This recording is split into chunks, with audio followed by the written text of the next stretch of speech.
right, welcome back to Thrive America. I'm joined by my co-host, Husky Canis down here. She she heard all this talk about horses and animals, and I think she had to be in this. I think she just smelled the horses on my bootlegs. One of the two. She loves it here. She's our studio dog. So Lisa, we're here on our last segment here, and I want to reference. I've talked to you about our theme, which is Thrive America, and you can talk about what you've already talked about. But is there something that you feel like that has come to you during the course of our segment that you sense is a way that what can you share to help our fans thrive in this time? I tell you, the market changes so much, with the technology on the internet and so forth. You have to stay on top of that. And I guess for me, what has helped me the most is by seeking the advice and the company of people that are successful doing what I want to do. People that know a lot more than I do, and there are lots of them.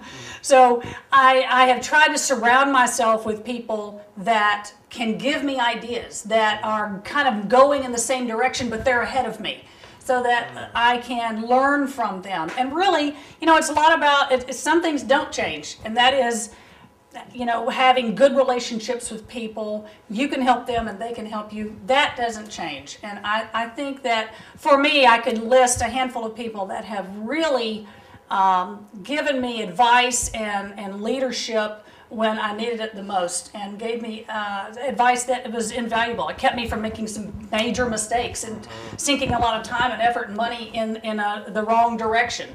I mean, I had all kinds of different ideas about marketing different legal products online, and one of the things I was told is, you can't fall in love with your product just because you like it, and maybe it is a great product or service. If people aren't looking for it, and if it's not something that people are interested in, then it's not going to be successful on the internet. You've got to find something that people like.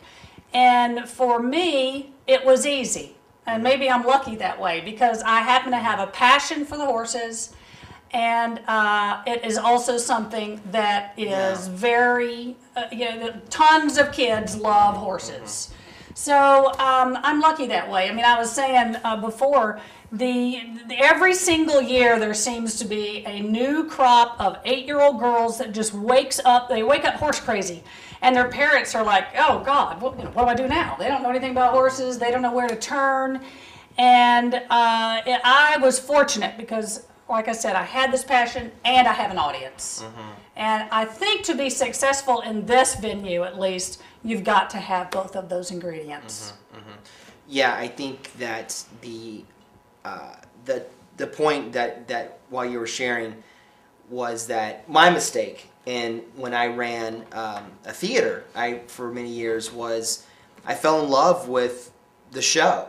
I fell in love with the creative process. I didn't fall in love with the art of bringing an audience to the show, which is similar principle in bringing an audience to your product or service. Right.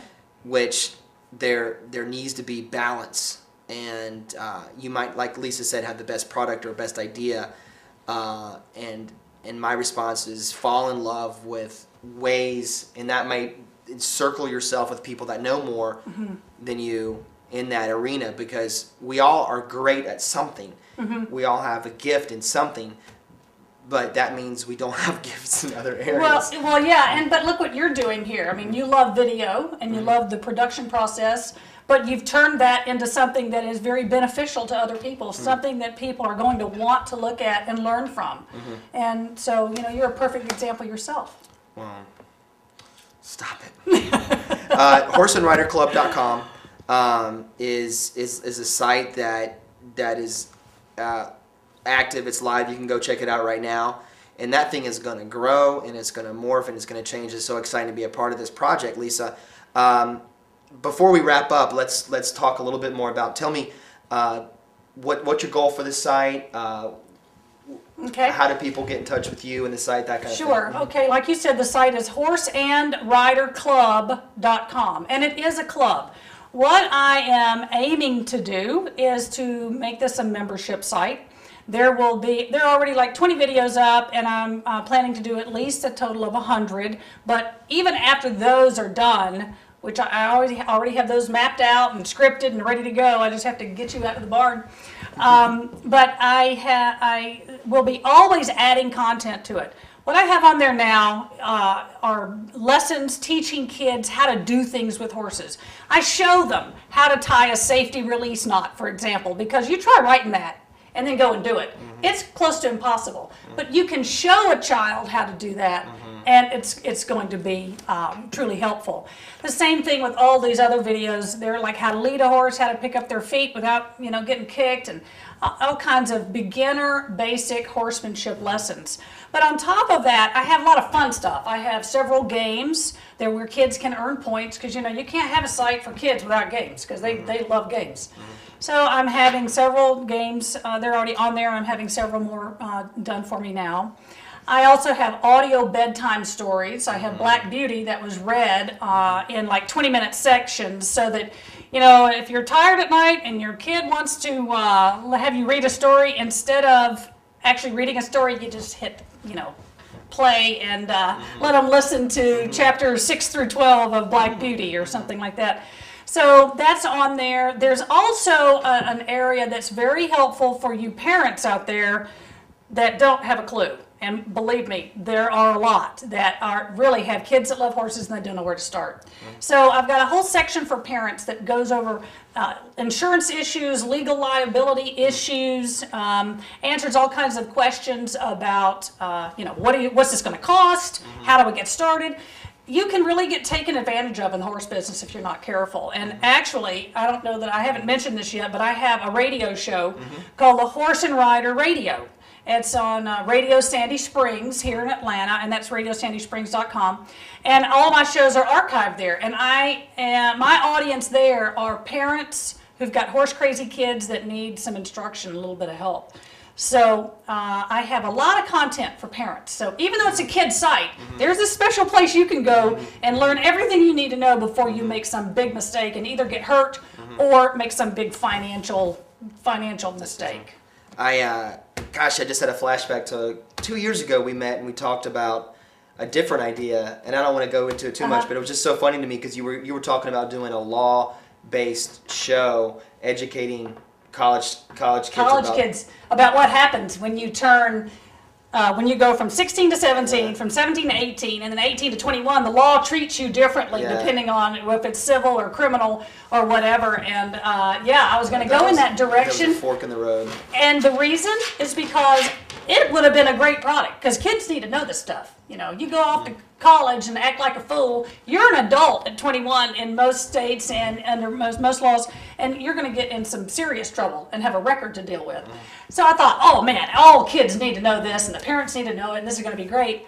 Well, you go on the internet, you use the Market Samurai product I was telling you about. You go and find what's being searched in that area. Nothing. No one's looking for that product. They don't even know they need to know it, so they're not looking for it. So even though it's a good idea, it's a perfect example. It's a good idea, but it's not something that would sell. So unless you just want to do it for the fun of it, it's not necessarily going to be a successful internet product. All right, Lisa, thanks so much for being a guest here. I enjoyed it on Thrive America. It was a lot of fun. We get in touch with Lisa. I'm sure it's okay with you if someone watches the show and just gives you a call. Yeah. Okay. You can I have so many websites. You just Google my name, Lisa Blackstone, and you'll find me. We'll come up and we'll send a direct link to your information. So some people might be in the same boat you are and just want to talk to you, because that'd be fine. Lisa speaks your language and can help you. Sometimes somebody in the internet marketing might be speaking a lot of lingo, but Lisa knows how you feel. We'll see you back soon, Lisa, here on Thrive America, and thanks for tuning in, and we'll see you next time. Thanks.